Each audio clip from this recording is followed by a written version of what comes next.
Welcome to ToneUp, a mobile app built for personal trainers that enables you to perform nutrition and fitness analysis for new and current clients. In the following set of tutorial videos, we'll take you through the basics of ToneUp, go through each of the feature sets to give you a clear understanding on how to apply the tool to your personal training practice. In this video, we'll take you through your very first nutrition and fitness consultation. We'll take our client through the interview and measurement process. We'll come up with safe and reasonable goals, and in the end, we'll deliver a report directly to the client via email. First, we need to add a client to our client list. It's very simple. On the client list, click the plus icon on the upper right-hand corner. This will bring up the client information panel. Next, we'll enter the client's general information, including photo, name, gender, phone number, email, age, starting and entry dates. Then we'll take several measurements, including body fat percentage using a BIA scale, calipers, or other method. We'll also take circumference measurements using a tape measure for the right bicep, chest, waist, hip, and right thigh. Note we use the right bicep and thigh for consistency's sake. We'll also measure the client's current weight and height as well. For our example, we have a 5'7", 210-pound male at 22% body fat and circumference measurements of 12, 44, 40, 42, and 24 inches respectively. Next, we'll begin the interview process. Fat calorie percentage is the percentage amount of daily calories we'll assume for the client. 20 to 35% of calories from fat daily is the USDA recommended, so we'll simply keep this at 20%. The activity factor affects the client's basal metabolic rate, or BMR, so the more active your client, the more calories are required. For now, let's just keep this at lightly active. Protein factor affects how much protein your client will consume daily. 0.8 to 1.5 is the range for most clients, but of course we can go higher if the client is an athlete or bodybuilder or simply wants a higher protein intake. For now, let's keep this at 1.2. His goal weight and time in weeks are 180 pounds, and he wants to accomplish this, so he says, in 12 weeks, because he has plans to look good for an upcoming special event.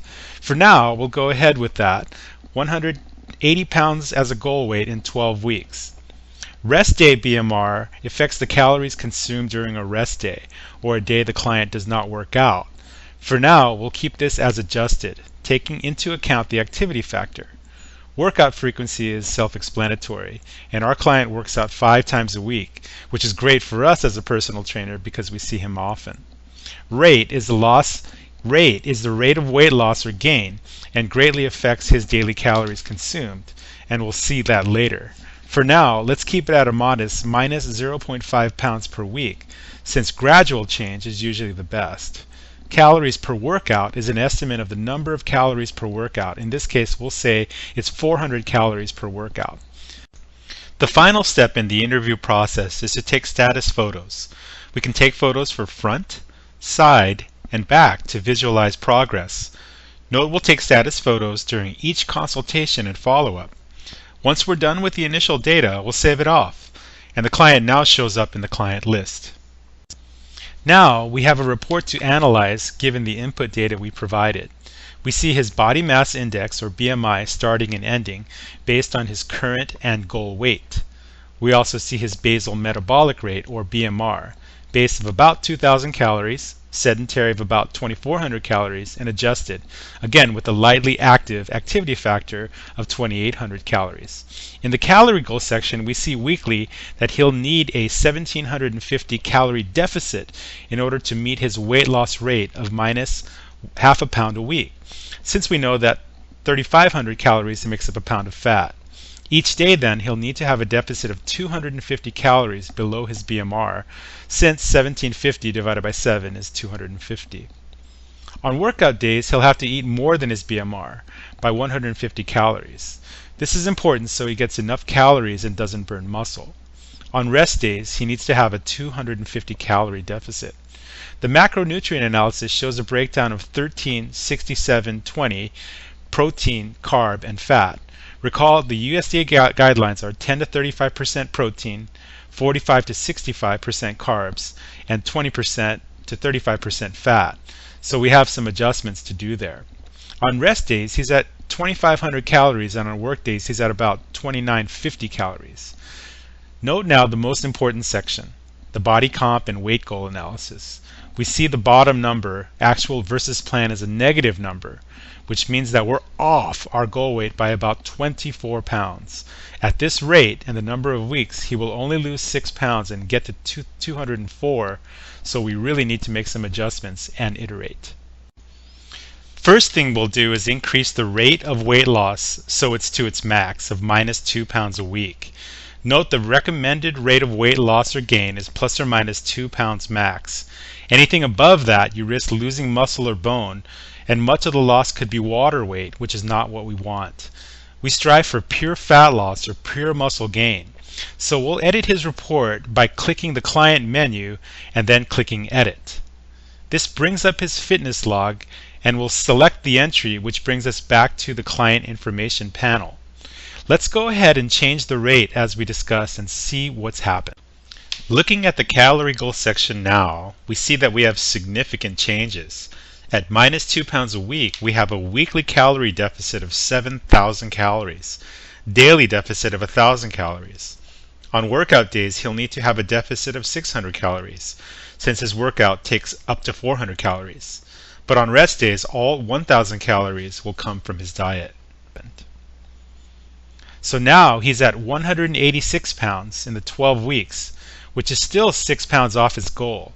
And in discussing matters with our client, it's more important for him to be at 180 pounds than to worry about the 12 weeks. So we'll increase the time frame to 15 weeks and also secure him for 3 extra weeks of personal training.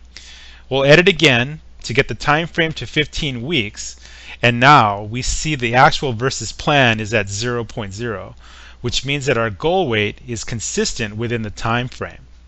Looking at his calories, he's at 1,800 calories on rest days, 2,200 calories on workout days. Knowing that 1,800 is a recommended minimum for males, this looks okay. Of course, real-world experience varies, and he may need more calories and a less aggressive rate of loss, but we'll see that with experience. We'll adjust the follow-up during the follow-up if needed.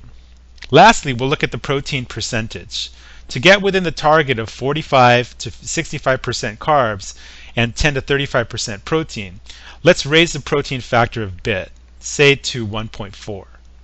And once we've done that, we're now at 15% protein, 65% carbs, 20% fat, all within the USDA guidelines. Satisfied with the data, the next step is to deliver a report via email.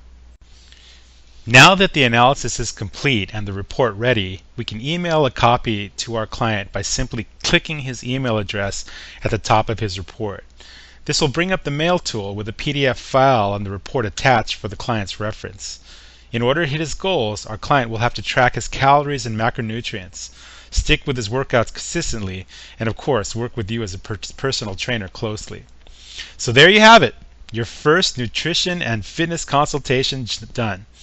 You can earn up to 1 full session of personal training funds each time you provide this valuable service, and the app can help you through each step of the way. Stay tuned for the next video, which discusses the follow-up consultation, where we recalculate, track progress, and adjust accordingly. If you have any questions or feedback, feel free to email us anytime at info@toneup.us or visit our website at www.toneup.us. Thank you kindly for your interest in ToneUp. We know our app will help you greatly in your personal training career.